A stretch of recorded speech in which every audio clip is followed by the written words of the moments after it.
Hello my friends! Today's video is going to be about songwriting again because I got a great response from the last one.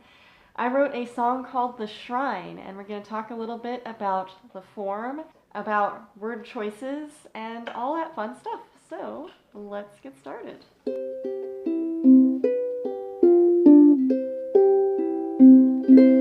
I didn't think of the title of the song until the very end, and I just realized that I had the word shrine in there twice, so that's what I chose to title it because that made more sense to me than anything else.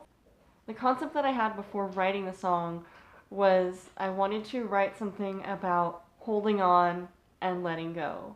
The way I decided to structure the song, form-wise, was I wanted to do A, B, A, B, so I did one thingy of holding on, one thingy of letting go, one thing of holding on, one thing of letting go.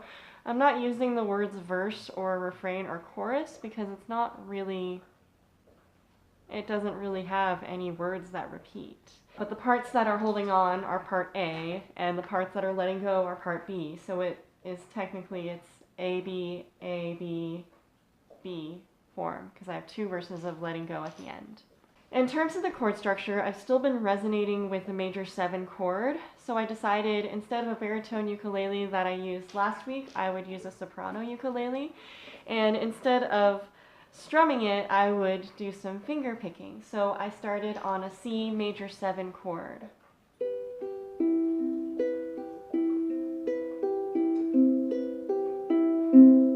I chose a C major 7 chord because it has a lot of tension in it, because you want it to let go, but it's holding on to that major 7.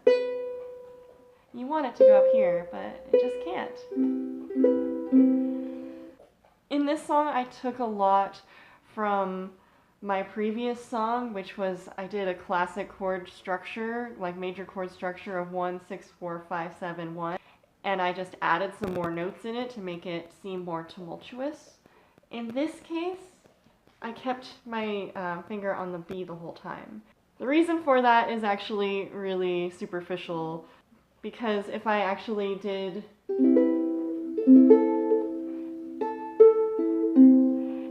if I did the finger picking with this, these notes might not be in tune because I'm not actually that good of a ukulele player. So I just kept it like this,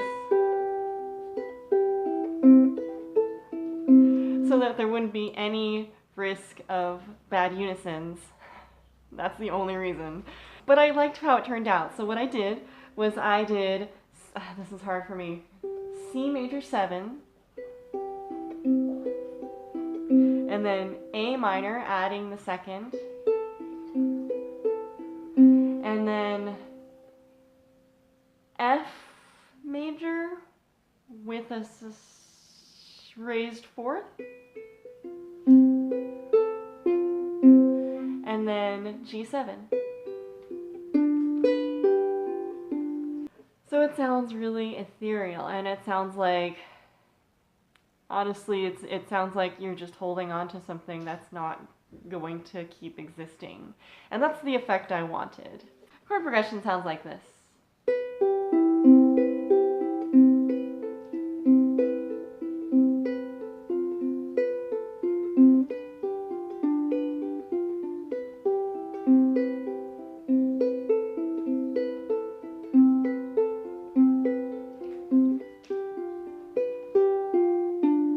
So that's the holding on section, the A section.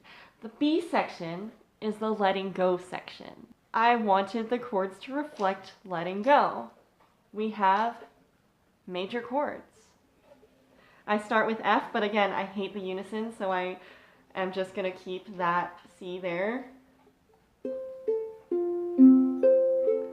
And then I go G7, and then C. And then F, and then again F, and then G7, and then C, and then I end with the strum. That's the basic harmonic structure of this song. It's pretty straightforward. It's much more straightforward than last week's song, The Storm. So let's go on to lyrics. First verse. I knew that the first words were going to be holding on. I've been thinking about that for about a week.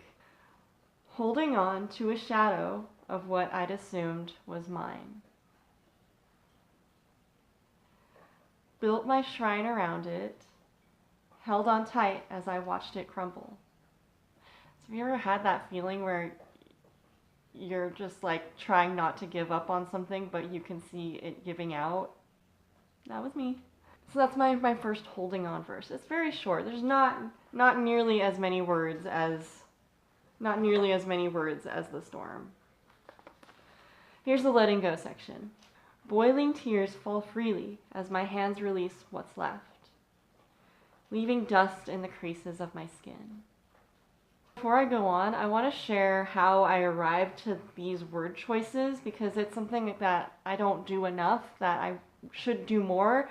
Because I'm limiting my space here, I don't want to have tons of flowery things happening. I want the idea to be very straightforward. So what I did was I knew that I wanted the image of tears, but I wasn't sure. About how to express this. So I brainstormed a little bit. Tears stream, tears gush, tears flow.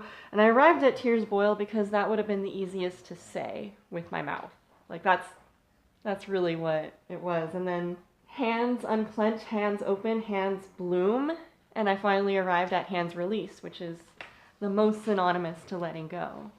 I was just trying to find the exact right words. So if you're having trouble with a line and you're writing poetry or you're writing song lyrics, I recommend just having a separate page where you just write everything that comes to mind, and no matter how ridiculous. And even one of them, I was trying to find the right kind of wording for breathing or breath, and I just wrote one deep breath, breath, breath, breath, and I just kept writing the same word, because maybe it would have been different. I don't know. I mean, it's helpful to just know that that's the right word. Next section, holding on. So this is another holding on section. Thinking boldly of rescue and contemplating what else I could have done. Searching for the tethers that had me tied to this, that I hadn't known were there. This is one of the images that came to me when I was first thinking of the concept of the song and I was brainstorming. I was thinking about tethers, because I hadn't realized, this is part of my personal life that is going into the song, I hadn't realized how attached I was to my job until I realized I had to let go of this whole school year. I didn't realize like how much I was still like tied to it metaphorically, and then becoming aware of the tethers and then searching for them, trying to find them again. Once they disappeared, it was like, oh, I was tied to this. I didn't even realize. At the end, I did 2 let go sections. And the reason for that was I just had more to explore. So the first let go section, breathing deep will calm me as the shadow dissipates. I'm happy that the light was there at all. Just like the classic kind of cliche, better to have loved and lost than never loved at all. There's a reason things are cliche.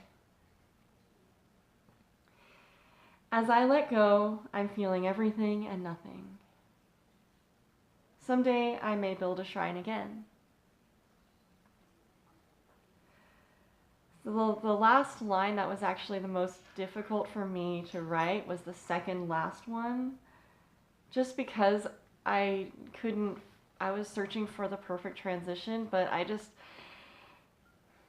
sometimes there has to be a balance. Like if you just have something you need to say it, just let it be in the line. I didn't want to force it to be more poetic than it had to be.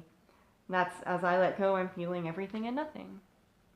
I don't think there's a more straightforward way to say that. Even though there's more words on the let go section, I'm going to be spending more time vocally on the holding on section. And that's on purpose. That's because it takes a lot of time to garner the courage to let go of something. At least for me. It really is hard. And I spend a lot of time holding on. And when I let go, it just happens. It's just like a sudden release. And it's lovely. It's lovely to feel that feeling, but it's such a quick process when you finally just let go that I'm not going to spend a lot of time contemplating what happens, even though there are more words that describe what happens. So that's the process of how I wrote this song, Shrine. I hope you like it, and I hope you were able to get a little bit of something from this video. If you have more ideas on what else I could write a song about, because I'm always open to new things, I'm actually looking into finding a song workbook that maybe I could write a song each week about and have a new idea to write a song each week for. I found one on Amazon. It had 0 reviews, so I'm tentatively ordering it. I'm not sure how good it is, so if I find that it's not very good, I might write my own. What do you think of that? Thank you so much for watching again, and until next time, stay mindful, stay musical, stay out of trouble.